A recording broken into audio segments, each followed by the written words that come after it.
십자가는 하나님의 공의 그리고 하나님의 사랑이 완벽하게 만나는 지점입니다. 십자가는 하나님께서 죄를 반드시 심판하시고 그에 대한 정당한 형벌을 요구하시는 하나님의 공의를 이루신 것입니다. 또한 동시에 십자가는 죄인된 우리 인간을 향한 하나님의 사랑이 그대로 드러나 있습니다. 우리가 아직 죄인 되었을 때 그리스도께서 우리를 위하여 죽으심으로 죄인된 우리를 위해서 죄 없으신 예수님께서 죽으심으로 하나님께서 우리에 대한 죄인에 대한 하나님의 사랑을 십자가를 통해서 우리에게 확증해 보여주셨습니다. 그러므로 이 십자가는 하나님의 목적을 거스르는 모든 세력들을 제거하는 능력인 것입니다.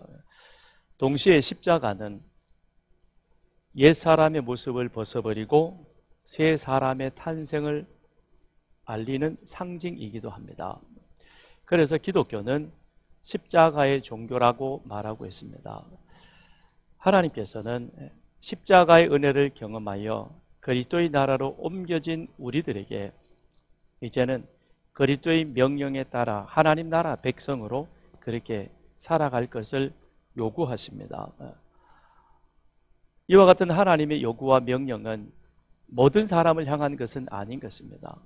십자가의 은혜, 구원의 은혜를 경험한, 그래서 내가 이제는 그리스도 안에서 거듭난 새 사람이 되어진 그 사실을 아는 사람, 아니 그렇게 되어진 우리들에게 하나님께서는 그것을 명령하고 요구하고 계시는 것이죠. 이것은 구원을 위한 것이 아니고 보다 더 높은 차원의 삶을 위해서도 아닌 것입니다. 이제 우리는 마땅히 옛 사람의 모습을 벗어버렸기에 새 사람을 또 하나님이 요구하시는 그와 같은 삶을 우리는 살아가야 하는 것입니다. 때로 우리는 연약해서 그렇게 살아갈 때가 많지는 못합니다. 실패할 때도 있고 또 육체의 욕심에 욕망에 이끌려서 우리가 넘어지는 그런 순간들도 있습니다. 하지만 내가 누구인가? 나는 구원받아 그리스도의 나라로 옮겨진 그의 백성이요 하나님의 자녀이다. 이 사실을 우리는 늘 기억하고 그래서 힘 닿는 대로 우리는 하나님의 백성으로 살아가는 그런 수고와 노력을 아끼지 말아야 할 것입니다. 혼합주의와 이단의 영향으로 힘들어 있는 골로새 교회를 향하여 예수 그리스도만이 그 그리스도 한 분으로 충분합니다라고 그렇게 설명했던 바울은 이제 그리스도로 인하여 구원받은 우리들이 가정에서는 어떻게 살아야 될 것인가, 3장 후반절에 남편 된 자로서의 의무, 그 다음에 아내 된 자로서의 삶의 모습에 대해서 말을 합니다. 그리고 부모와 자녀와의 관계에 대해서도 자녀된 자의 마땅한 바가 무엇인가 하는 것에 대해서도 말했습니다. 이어서 상전과 종의 관계, 사회생활 관계 속에서 어떻게 살아야 할 것인가 하는 것에 대해서도 바울은 말하고 있죠. 에베소서와 빌립보서의 내용이 상당 부분 많이 겹쳐지는 부분이 있습니다. 이 부분은 다음에 시간이 되면 다시 한번 말씀을 드리겠습니다. 그리고 난 이후에 바울은 자, 이제 우리는 구원받은 자로서 우리의 가정 안에서 그리고 신앙 공동체 안에서 마땅히 새 사람으로 살아가야 되겠지만 그러나 만물의 머리 대신 예수 그리스도와 우리는 하나 되어진 존재이기에 그러기에 우리의 삶이 구원받은 자의 삶이 이제는 우주적으로 펼쳐져야 된다. 그러니까 우리 가정을 넘어서서 이웃과 직장에게 그리고 우리 교회 공동체를 넘어서서 서산과 이 사회 전역 대한민국에 우리는 구원받은 백성으로서 하나님의 말씀에 하나님의 명령에 반응하는 그와 같은 삶을 살아가야 하는 것이죠. 그래서 복음의 진전이 나타나야 하는 겁니다. 1년 전과 오늘 비교했을 때 거기에는 분명 진보하는, 진전되어가는 그런 모습이 있어야 할 것입니다. 그리고 이 해를 마치고 2026년을 우리가 다시금 시작을 한다면 그때 가서도 우리의 삶에는 2025년과는 더 진보되어진, 그래서 복음의 진보를 이루어가는 우리 서산교회 모든 공동체의 삶이 되기를 바랍니다. 우리는 마땅히 그렇게 살아가야 하는 것입니다. 그래서 바울은 오늘 본문에서 특별히 기도에 대해서 말해주고 있는 것입니다. 왜 그런가? 기도란 우리가 구원받은 성도로서의 삶을 이 땅 가운데 살아가되 하나님과 나와의 관계에서 이 구원받은 자의 모습을 극명하게 드러내는 것이 기도인 것이요, 또한 더 나아가서 내가 세상 가운데서 하나님의 사랑받는 특별한 존재임을 우리는 기도 생활을 통해서 드러낼 수 있는 것입니다. 그래서 바울은 오늘 본문 2절에서 이렇게 우리에게 말하고 있습니다. 기도를 계속하고 기도에 감사함으로 깨어 있으라. 기도를 계속해야 된다라고 우리에게 말해주고 있습니다. 기도를 계속하라. 먼저는 기도에 대해서 우리가 다시 한번 정의할 필요가 있겠습니다. 기도는 우리가 바라고 원하는 것들을 하나님 앞에 요구하는 것이 아닙니다. 아까 기도했듯이, 우리 대표 기도했던 그 기도 내용 속에 나오듯이 우리의 기도가, 우리의 신앙이 하나님께서 내가 원하는 것들을 이루어주고 바라는 그런 어떤 수단, 방법으로 사용하는 경우가 사실 많이 있어 왔었죠. 우리는 기도를 많이 오해하고 그리고 남용해 왔었습니다. 근데 물론 기도 속에는 우리의 소원과 소망을 담고 있습니다. 주님께서 가르쳐주신 기도 속에서도 일용할 양식을 위해서 기도하라라고 주님은 말씀을 하셨습니다. 그런데 기도라고 하는 것은 더 넓은 의미로 다시 한번 정의를 해보자면, 우리의 형편과 상황과 처지를 잘 아시는 하나님, 그 하나님께서 나를 아시기에, 우리의 상황을 알고 계시기에 하나님이 내 삶을 책임져 주시고 인도해 주시고, 그리고 그 하나님에게는 그와 같은 능력이 충분히 있음을 믿음으로 고백하는 것이 바로 기도인 것입니다. 그러기에 우리는 어떤 일이든지 주님 앞에 나와서 고백하는 것이죠. 그런데 이 기도 속에는 내 소원이 우선이 되는 것이 아니라 하나님이 어떤 분이신가? 하나님은 창조주이시고 하나님은 창조하신 이 모든 것들을 섭리하시며, 더 나아가서는 하나님은 나를 죄에서 구원하여 자녀 삼아주신, 바로 영생을 주신 그 생명의 주이시다라는 사실을 우리는 확신하는 것입니다. 그리고 지금의 상황과 형편을 아시고, 그리고 그 상황과 형편을 하나님의 선한 뜻대로 인도해 가시는 것을 알기에, 그러기에 나는 그 하나님 앞에 와서 기도하는 것이죠. 그래서 하나님의 뜻이 무엇인가 그 뜻에 맞추어서 내 삶의 방향과 목적을 조종하여 끊임없이 하나님의 뜻을 이 땅 가운데 실현하고 실천해가는 그와 같은 삶을 살아가는 것, 그러기 위해서 우리는 하나님 앞에 기도하는 것입니다. 그래서 바울은 그런 모습으로 우리가 하나님 앞에 기도하되 그 기도가 계속되어져야 된다라고 말합니다. 계속하고라고 하는 그 의미는 끈기를 가지고 지속적으로 행하는 것입니다. 또한 확고부동하고 지속적인 그런 모습을 계속하고라는 단어가 가지고 있습니다.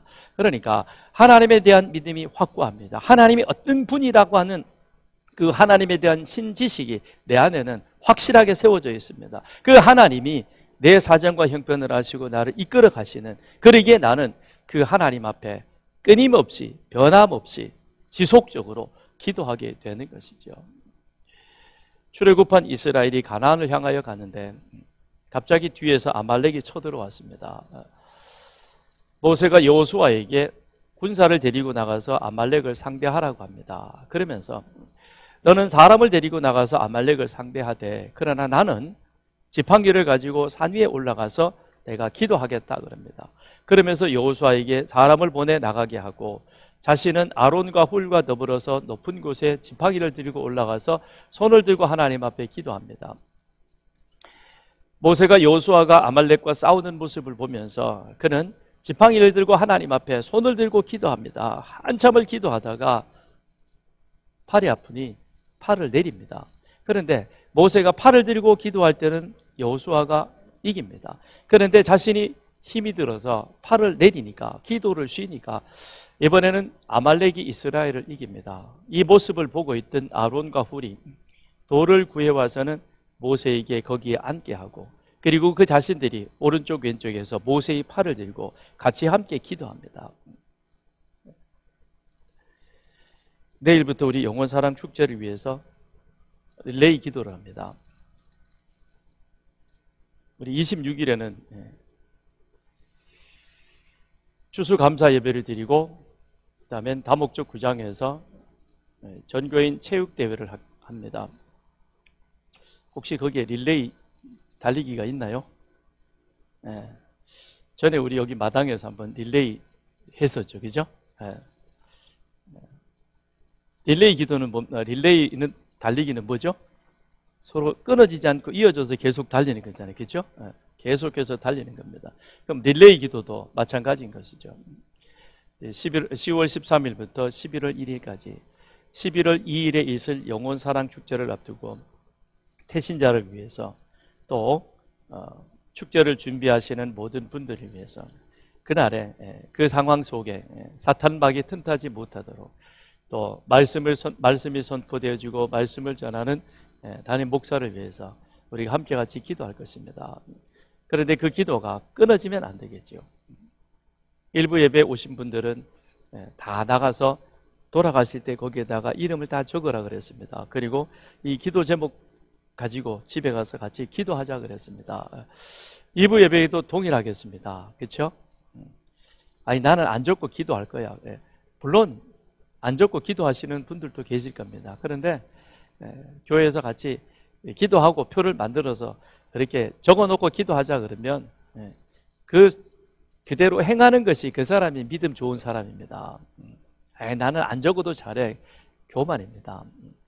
그래서 그냥 이름 적으시고 같이 함께 그 시간에, 정해진 시간에 기도하시길 바랍니다. 그래서 릴레이 영혼사랑 축제를 위한 이 준비되어진, 그리고 11월 2일 초청하여 복음을 전하고 그리고 결신하는 그 과정 속에 막힘이 없도록 하나님께서 이 모든 상황을 보시고 그것을 주장해 주시기를 우리는 함께 같이 기도하기를 바랍니다. 여러분 같이 기도하실 거죠? 네. 우린 다 같이 합니다. 그죠? 네. 다음 주일 넉넉한 교회가 예배당 입당 예배를 드립니다. 아무튼 강석부 목사님 땡크입니다. 원래는 24일 날 예배를 드린다 그러더라고요. 그래서 24일 날 우리 추수감사절이라고 그랬더니, 그러면 안 돼요. 그럼 목사님 와야 되니까 19일로 그러면 땡기겠습니다. 그래서 다음 주일로 땡겼어요. 그래서 아니, 나한테 맞추지 말고 그 교회 하라 그랬더니 소산교회에서 와야 된대요. 우리 지난번에 갔지 않냐 그랬더니 이번에도 와야 된대요. 그래서 이번이 이제 끝이래요. 그래서 3년 전에 교육관 겸 예배실 위해서 제가 입당 예배를 드렸죠. 그런데 그러고 나서 교인 수가 점점점 늘어가니까 감당하기가 어려워서, 그래서 예배당을 새롭게 2층에다가 증축을 해야 되겠다. 그리고는 전화가 왔어요. 2023년 그 전에. 그래서 제가 속으로 그랬어요. 아이고, 건축한 지 얼마 되지도 않는데 뭐 또 하려고 그러나. 근데 그 말은 하지는 못하고 그냥 속으로 혼자 그랬거든요. 그랬는데 건축을 시작한대요. 그러면서 목사님, 이제 우리 건축 설계부터 시작해서 하게 될 건데, 그러면서 목사님 기도해 주세요 그러더라고요. 그래서 2023년 7월부터 시작을 해가지고 10만 시간 기도 운동을 한 거예요. 우린 별로 안 놀라요, 그죠? 우린 늘 기도하니까 10만 시간은 뭐 껌이에요, 그죠? 10만 시간을 기도한다는 게 쉽진 않죠. 그래서 2023년부터 7월부터 시작을 해가지고 올 8월인가 완공이 됐습니다. 그러면서 저보고도 기도해 달래요. 목사님 기도해 주세요 그러더라고. 기도 부탁을 받았으니 안 할 수는 없고, 그래서 제가 생각나는 대로 기도할게요 그랬어요. 그랬더니 아무튼 그렇게 해서 10만 시간을 기도를 했습니다. 그래서 참 건축 설계나 모든 것들이 그렇게 잘 이루어져서 이제 다음 주일날 입당 예배를 드리게 되었습니다. 모세는 해가 질 때까지 기도를 멈추지 않았습니다. 넉넉한 교회도 온 성도들이 함께 같이 모여서 교회에 주어진 그 사역들을 위해서 끝까지 기도했습니다. 오늘 우리도 주님 앞에 서는 그날까지 기도를 멈추지 않는 여러분과 저가 되기를 바랍니다.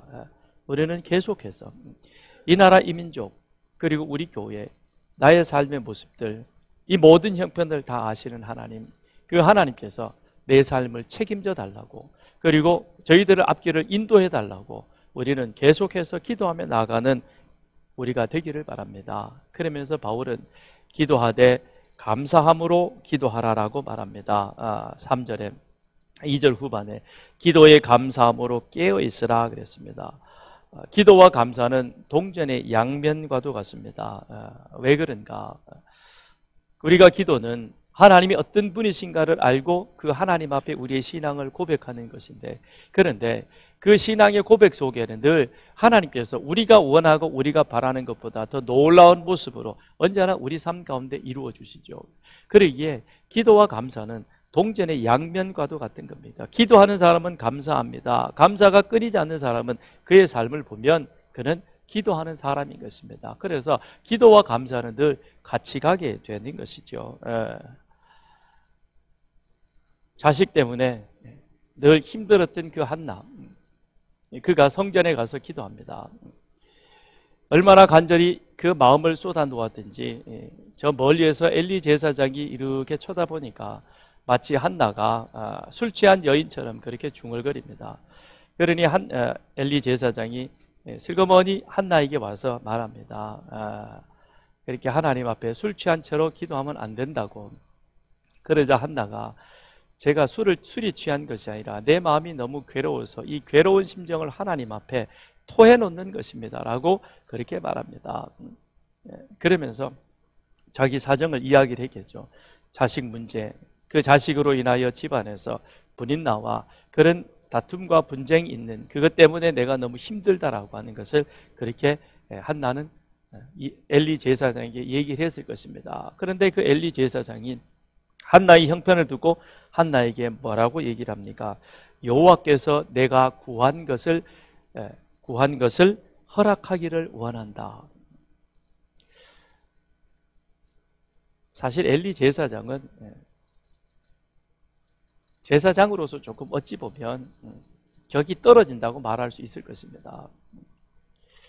그렇지만 자기에게 오해해서 엉뚱한 말을 하고 있던 그 엘리 제사장의 말이었지만 한나는 그 말을 제사장의 말로 듣지 않고 하나님의 응답으로 들었던 것입니다.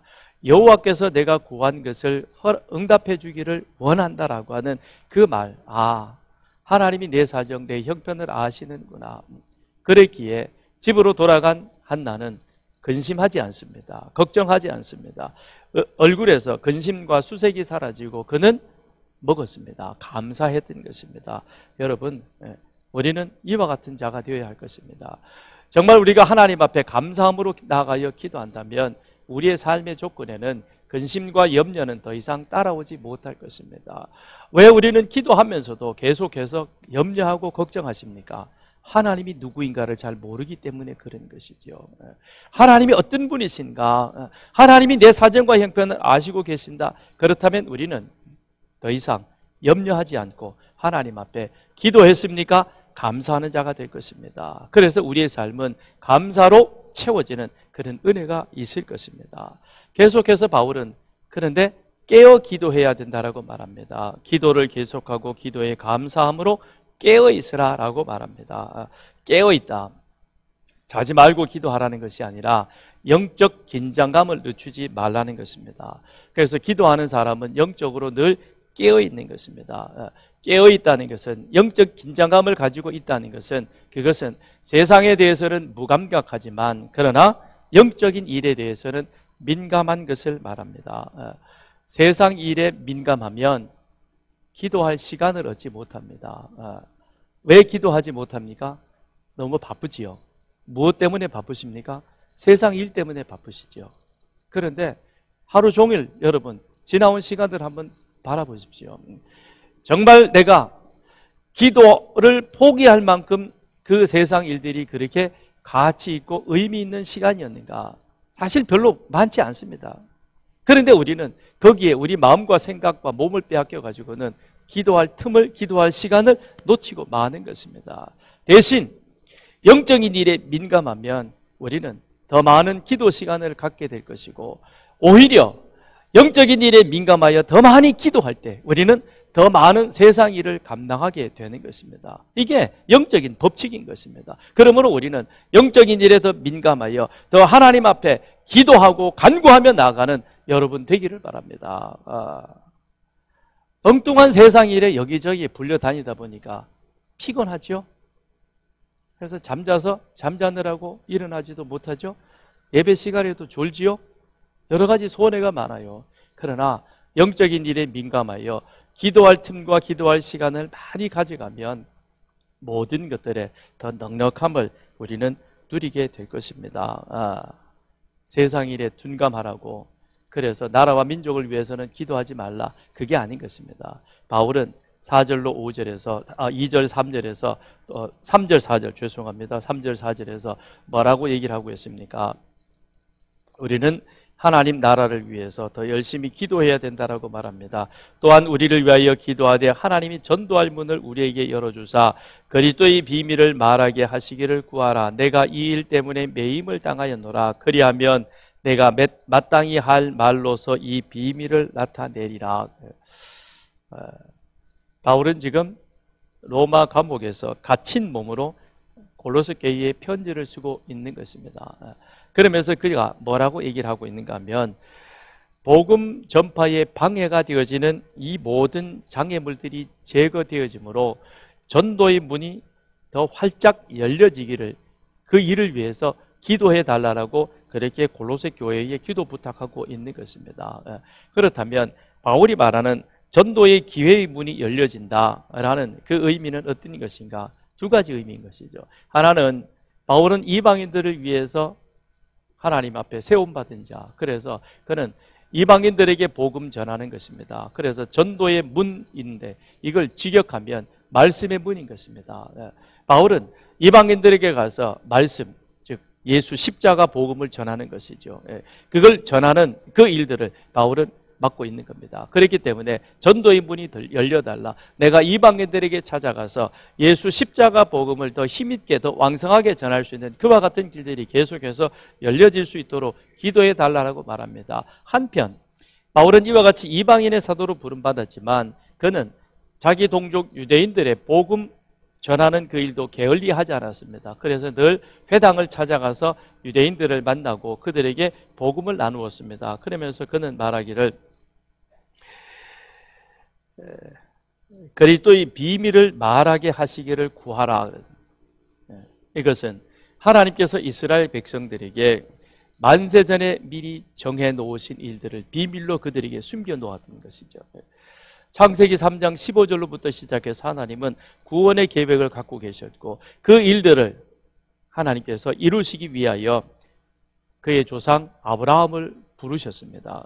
그리고 그들로 인하여서 이스라엘 나라라고 하는 것을 세워 놓으셨던 것이죠. 제사장 나라를 통해서 하나님은 제사와 성전을 통하여 하나님의 만세전에 만들어 놓으신 이 구원의 비밀을 이스라엘 백성들로 하여금 늘 그 마음속에 깨달아 알기를 원했던 것입니다. 그리고 때가 되심에 하나님은 당신의 계획에 따라 그 아들 예수를 이 땅에 보내셨고, 그래야 마침내 그 아들을 십자가에 희생시키시고 하나님이 만세전에 이스라엘 백성들에게는 비밀로 알려졌던 것들을 이제는 예수 십자가를 통해서 그것을 여러 세상 가운데 보여주셨습니다. 그러나 안타까운 것은 바리새인과 사두개인들 그리고 사내들인 공회원들, 제사장들은 이것이 하나님께서 우리 가운데 숨겨놓았던 비밀이 이제는 열려졌다라고 하는 이 사실을 알지 못했던 것입니다. 그랬기에 사도 바울을 30년이나 쫓아다니면서 그렇게 핍박하고 박해했던 것이죠. 우리 주님이 십자가에 달려 돌아가시면서 다 이루셨다라고 말씀하셨습니다. 그때 성소에 지성소를 가르고 있던 휘장이 위에서부터 아래로 찢어지게 되는 겁니다. 그래서 주님이 십자가에 달려 돌아가시기 전까지는 대제사장이 매일 아침 상번제를 백성들을 위하여 드리는 것, 소의 피를 가지고 와서 드리는 것이, 그것이 하나님 법의 합법이었습니다. 그러나 주님이 십자가에 달려 돌아가시면서 성소의 휘장이 위에서부터 아래로 찢어지게 되어지고, 이제는 예수 당신께서 흘리신 그 보혈, 오늘 우리가 성찬 예식에 참여하는데 주님께서 마지막 6월절 첫 번 성찬식을 행하면서 제자들과 더불어 함께 내가 너희들과 더불어 새 언약을 세우는데, 그 언약은 바로 십자가에 흘린 보혈의 피다. 그러니 이제는 더 이상 짐승의 피가 아니라 내 피로, 예수의 피로 말미암아 우리는 하나님 은혜의 보좌 앞에 담대히 나갈 그와 같은 특권을 누리게 될 것이다.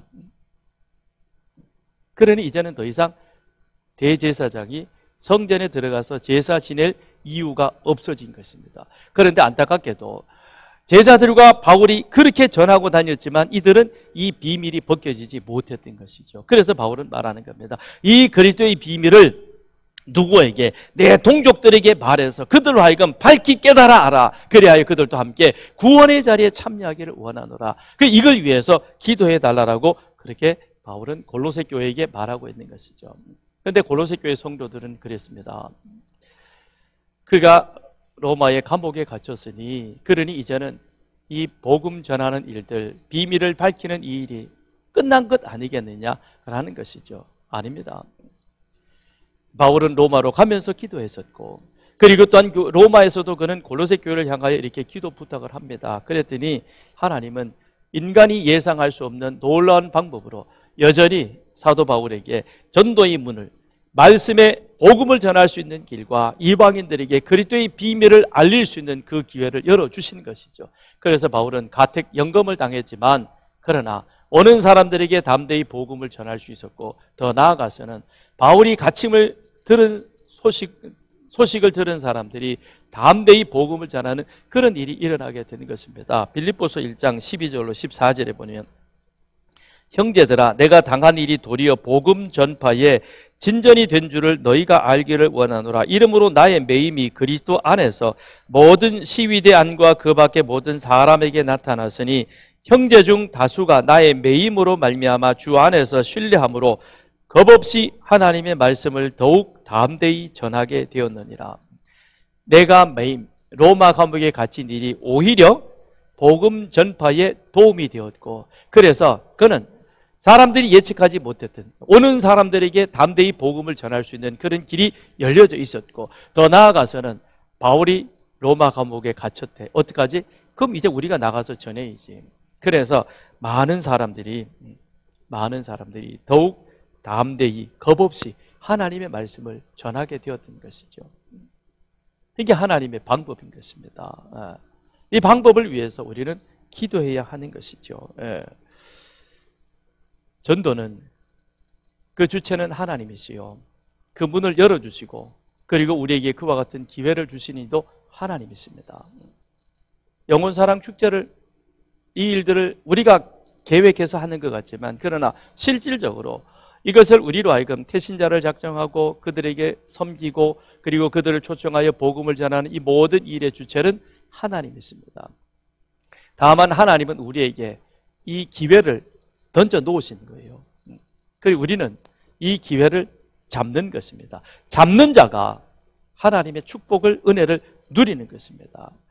이미 하나님께서 영혼사랑 축제라고 하는 이 귀한 전도의 기회를 우리에게 활짝 열어 놓으셨는데도 불구하고, 이 기회를 너희들이 한번 활용해 보라 그랬는데도 불구하고 거기에 대해서 무관심하게, 태신자랑 나랑 뭔 상관이야, 태신자 작정하는데도 관심이 없고, 노방전도 나가는데도 더 관심이 없고, 더더군다나 릴레이 기도는 내 소관이 아니다 그러고 돌아가는 그들은 하나님이 주신 기회를 놓치게 되는 겁니다.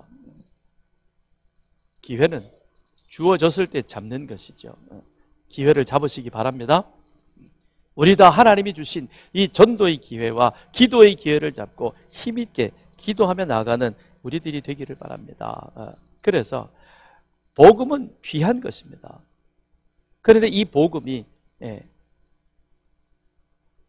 질그릇 같은 우리 속에 담겨 있지만, 그것을 우리가 가지고 있기에 우리는 귀한 존재인 것입니다. 그러기에 우리는 또한 세상을 살아감에 있어서 우리의 말과 행실이 달라져야 하는 것입니다. 그래서 바울은 5절 6절에서 이렇게 말합니다.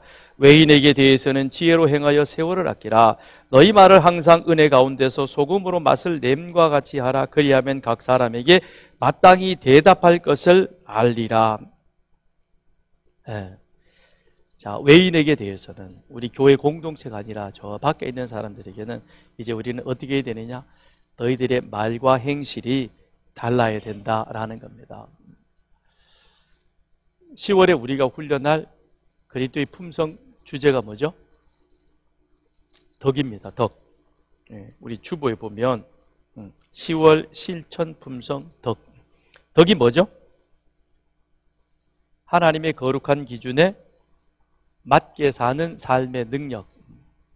한번 따라해 보시겠습니다. 하나님의 거룩한 기준에 맞게 사는 삶의 능력. 우리가 하나님의 거룩한 기준을 맞추어서 그 기준에 맞추어 살아가다 보면, 그러면 우리 안에 하나님의 성령의 능력이 나의 말과 나의 삶을 통해서 드러나게 되는 것이고, 그것을 통해서 하나님을 믿지 않는 사람, 모르는 사람들이 그들 가운데 도전과 은혜를 받게 될 것이고, 그래서 함께 같이 예수를 믿는 역사가 나타나는 것이죠. 그래서 덕이라고 하는 것, 유교적 전통에 붙잡혀서 누군가에게 은혜를 베푸는 것으로 생각하는 그것이 아니라 하나님의 거룩한 기준, 하나님의 귀한 말씀이 우리 삶의 기준이 되어지고, 그 기준에 따라서 우리가 살아가려고 부단히 노력하면서 그렇게 살아갈 때에 그 안에 우리를 도우시는 성령님의 능력으로 살아갈 뿐만 아니라 또한 우리 안에 역사하시는 성령님의 능력으로 인하여서 우리 삶이 주변 사람들에게 성령의 능력이 역사하게 되는 것이죠. 그래서 내가 그 사람을 변화시키는 것이 아니라 나는 하나님의 거룩한 기준에 맞추어 살아가는데, 그렇게 살아가는 삶을 살도록 도우시는 성령님이 내 안에 역사하시고, 내 안에 역사하시는 사람이 내 삶을 통해서 다른 사람들에게 도전과 영향을 주어서 그에게도 거룩한 능력이 나타나도록 하는 것, 이게 덕인 것이죠. 그래서 바울은 외인에게 대해서는 지혜로 행하여 세월을 아끼라 그랬습니다. 그 지혜로 행한다는 것은, 그것은 육체의 감정 따라 살아가는 것이 아니죠. 육체의 욕망, 그 다음에 안목의 정욕, 이생의 자랑, 육체의 정욕을 따라 살아가는 삶인 것이죠. 우린 그런 삶을 사는 것이 아니라 지혜로 산다는 것은 하나님의 말씀이 우리 삶의 기준이 되는 것입니다. 그리고 세월을 아낀다라는 그 의미는 해야 될 것과 하지 말아야 될 것을 구분할 줄 아는 능력인 것이죠. 하나님의 말씀이 내 삶의 거룩한 기준이 되니까, 그러니까 나는 구원받은 사람으로서 이제 어떻게 무엇을 해야 할 것이며 무엇은 하지 말아야 될 것인가, 이 사실을 알게 되는 것이죠. 그럼 이게 설명은 이런데 사는 것은 더 어려울 수 있습니다. 그래서 바울은 오늘 7절로부터 9절에 한 사람을 소개하고 있습니다. 그 사람이 누구이냐? 9절에 나오는 바로 오네시모라고 하는 사람인 것이죠. 9절, 신실하고 사랑을 받는 형제 오네시모를 함께 보내노니 그는 너희에게서 온 사람이라. 그들이 여기 일을 다 너희에게 알려주리라. 오네시모는 너희가 잘 아는 사람이라는 것입니다. 그런데 후에 바울도 이 오네시모를 알게 된 것이죠. 오네시모는 누구였습니까? 그는 골로새에서 빌레몬의 종으로 있던 사람이었습니다. 그랬던 그가 주인 집 빌레몬의 집에서 도망을 나왔습니다. 그래서 골로새에서 저 로마까지를 도망을 간 것입니다. 그 로마로 도망가 가지고 살다가 바울을 만났고, 바울을 만나서 복음을 듣고 변화되어져서 이제는 바울의 제자로 살아가고 있는 것입니다. 그런데 어느 날 바울이 오네시모와 이런저런 얘기를 하다 보니까 이 사람이 골로새 출신이네. 골로새에서는 내가 잘 아는 사람이 있는데 빌레몬인데, 에바브로도 내가 잘 아는데 얘가 왜 여기 왔지? 그 더 알아보니까 이 사람이 빌레몬 집에 종으로 있다가 종으로 사는 것이 힘이 들어가지고 도망을 간 겁니다. 도망간 것도 큰 죄인인데, 그런데 거기에다가 빌레몬의 돈까지 훔쳐가지고 도망간 거예요. 그러니까 이거는 가중 범죄가 되는 것이죠. 그러면 그 당시에 로마의 관습과 또 법에 따르면 도망간 종은 죽여도 무방한 겁니다. 그럼 오네시모는 이건 죽은 목숨인 거예요. 근데 바울과 오네시모 둘이 고민하다가 바울이 오네시모에게 말합니다. 너 주인에게 돌아가라. 그랬더니 오네시모가 뭐라 그래요? 따라합시다. 아멘. 아멘. 네. 돌아간다는 거예요. 가면 죽을 수도 있는데 그래도 간다는 것이죠. 그래서 바울이 두기고 편에 골로새 교회에 보낸 편지를 적으면서 오네시모도 함께 보냅니다. 이 오네시모와 빌레몬에 관한 이야기가 그 다음에 나오는 빌레몬서인 것이죠. 그런데 바울이 이 오네시모를 두기고와 함께 골로새 교회에 보내면서 그래서 뭐라 그랬어요? 너희에게서 온 사람이라. 도망 나온 종이라고 말하지 않고 너희에게서 나온 사람이다. 그 의미는 무엇입니까? 과거에 오네시모는 육체를 따라 살아가던 사람이었다. 그런데 그가 예수를 만나고 이제는 지혜로운 삶이 되어졌다. 하나님의 말씀이 기준이 되어져서 그가 무엇을 해야 되는지 어떤 삶을 살아야 되는지 알게 되어졌다. 그래서 그 자신이 이제는 지혜로운 삶을 살기 위해서 자기 고향 골로새로 돌아간다는 것입니다. 이게 누구의 모습입니까? 구원받은 자의 삶의 모습인 것이며 우리는 또한 그렇게 살아갈 때에 그 안에서 복음의 진전이 나타나게 되는 것입니다. 그래서 바울은 6절에 이렇게 말합니다. 너희 말을 항상 은혜 가운데서 소금으로 맛을 냄과 같이 하라. 그리하면 각 사람에게 마땅히 대답할 것을 알리라. 우리 각자에게는 이와 같은 대답이 준비되어져 있어야 하는 것이죠. 사람들이 오네시모 보고 물을 겁니다. 너 도망갔다가 왜 돌아와서 나 예수 믿고 이제는 하나님의 말씀이 내 삶의 기준이 되어서 그래야 나는 그 말씀 따라 살아가는 사람이 된 거야. 그러니까 내가 온 거야 라는 것이죠. 예수로 말미암아 나는 새 사람이 되어졌다. 새 사람이 되어진 삶은 이렇게 사는 것이다 라고 하는 것을 오네시모를 통해서 보여준 같이 오늘 우리는 예수 그리스도로 말미암아 구원받아 그리스도 안에서 새로운 생명을 입은 자로서 우리는 2000년 전에 주님께서 제자들과 첫 번 성찬식을 행하시면서 이것은 너희를 위하여 상하고 찢긴 내 몸이다. 이것은 너희를 위하여 흘리는 바 내 피라 새 언약의 피다라고 말씀하신 그 성찬식에 임하게 될 것입니다. 오늘 우리가 이 성찬식에 임하면서 우리도 이제는 그리스도 안에서 새로운 몸을 입은 자로서 복음의 진보를 드러낼 수 있는 그런 믿음의 사람으로 나아가는 저와 여러분 되시기를 주님의 이름으로 축원드립니다.